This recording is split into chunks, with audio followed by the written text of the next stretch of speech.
ఆదిలాబాద్ ఉమ్మడి జిల్లాలో వర్షాలు దంచుకొడుతున్నాయి. ఎడతెరిపి లేకుండా కురుస్తున్నటువంటి వర్షాలకు లోతట్టు ప్రాంతాలన్నీ జలమయమైపోయాయి. సింగరేణి ఏరియాలో ఓపెన్ కాస్ట్ గనుల్లో ఉత్పత్తికి అంతరాయం ఏర్పడింది. ప్రాజెక్టులోకి ఇన్ఫ్లో కొనసాగుతోంది. ఇంకా 2 రోజుల పాటు భారీ వర్షాలు కురిసే అవకాశం ఉండటంతో అధికార యంత్రాంగం ప్రజలను అప్రమత్తం చేస్తుంది. ఈ వర్షాలకు సంబంధించి మరింత సమాచారం మా ప్రతినిధి సారంగపాణి అందిస్తారు. ఎడతెరిపి లేకుండా కురుస్తున్న వర్షాలకు లోతట్టు ప్రాంతాలు జలమయమవుతున్నాయి. ప్రాజెక్టులోకి ఇప్పుడిప్పుడే వరద నీరు వచ్చి చేరుతుంది. అటు జలపాతాలు సైతం పరవలు తొక్కుతున్న పరిస్థితి అయితే కనిపిస్తుంది. ముఖ్యంగా ఇటు కుంటాల కావచ్చు, పొచ్చర జలపాతానికి సంబంధించి ఏదైతే సందర్శకులను అనుమతి నిరాకరించారు, అనుమతి లేదు, 2 రోజుల పాటు క్లోజ్ చేస్తున్నట్టుగా అనుమతించడం లేదని అటవీ శాఖ అధికారులు ప్రకటన విడుదల చేశారు. ఇటు కుంటాల పరవలు తొక్కుతుంది. అదేవిధంగా మిగతా ప్రాజెక్టులోకి సైతం వరద నీరు వచ్చి చేరుతుంది. కడెం ప్రాజెక్టు ఇప్పుడు 5 టీఎంసీలకు పైగా నీరు వచ్చి చేరింది. రేపు దానికి సంబంధించిన 2 కాలువల ద్వారా నీటిని వదిలిపెట్టే అవకాశం ఉన్నట్టు అధికారులు వెల్లడించారు.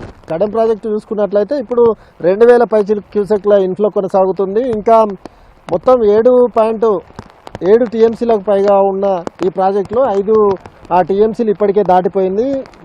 ఇంకా మరో 2 రోజుల పాటు భారీ వర్షాలు కురిసే అవకాశం ఉందని వాతావరణ శాఖ అధికారుల హెచ్చరికల నేపథ్యంలో అధికార యంత్రాంగం సైతం అప్రమత్తమైంది. లోతట్టు ప్రాంతాలు, అదేవిధంగా వాగులు వంకలు ఉప్పొంగే ప్రవాహం ఉన్న ఏరియాలకు వెళ్లకుండా ఉండాలి. ఇంట్లో నుంచి ఎవరు బయటకు వెళ్ళొద్దు, అవసరమైతే తప్ప బయటకు వెళ్ళొద్దని ఇప్పటికే పోలీసులు ప్రకటించారు. దానికి సంబంధించి ఏదన్నా విపత్తు సంభవిస్తే కనుక పోలీసులు అందుబాటులో ఉంటామని తమకు సంబంధించిన 2 నెంబర్లను అందుబాటులో ఉంచారు.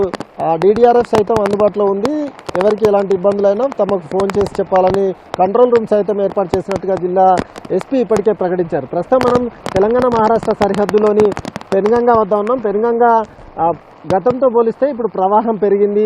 ప్రాణహిత సైతం కొమరంభీం జిల్లాలోని ప్రాణహిత తుమ్మిడిహట్టి వద్ద సైతం ప్రాణహిత ప్రాజెక్టు ఉప్పొంగి ప్రవహిస్తుంది. ఇటు గోదావరి సైతం క్రమంగా నీటి మట్టం పెరిగి ప్రవహిస్తున్న పరిస్థితి అయితే కనిపిస్తుంది. ఇటు స్వర్ణ ప్రాజెక్టుకు 200 పైచిలకు క్యూసెక్ల ఇన్ఫ్లో వస్తుంది. ఇటు సాత్నాల ప్రాజెక్టు, అదేవిధంగా మత్తడివాగు ప్రాజెక్టుకు సైతం ఇప్పుడిప్పుడే ఇన్ఫ్లోస్ వస్తున్న పరిస్థితి కనిపిస్తుంది.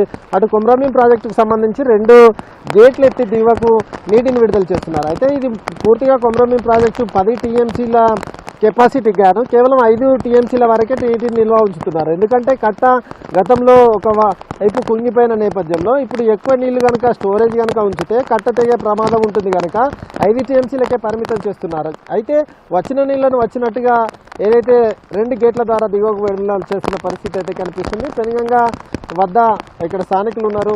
ఏంటి వర్షం బాగా వస్తే ఎట్లాంటి సిచ్యువేషన్ ఉంటుంది, గతంలో ఎట్లా ఉంటుంది సార్? ఇంతకుముందు దీనిపైన బ్రిడ్జ్ నుంచి ఫ్లో అయ్యేది.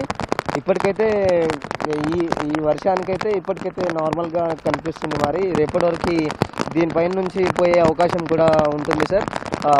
ఇంతకుముందు బ్రిడ్జ్ నుంచి ఒక సగం కంబ ఎత్తు నుంచి నీళ్లు ఫ్లో అయ్యాయి. ఆదిలాబాద్ ఉమ్మడి జిల్లాలో వర్షాలకు సంబంధించి పూర్తి అప్డేట్స్ కెమెరామెన్ సత్యంతో సారంగపాణి టీవీ, తెలంగాణ మహారాష్ట్ర సరిహద్దు పెనుగంగా నుంచి.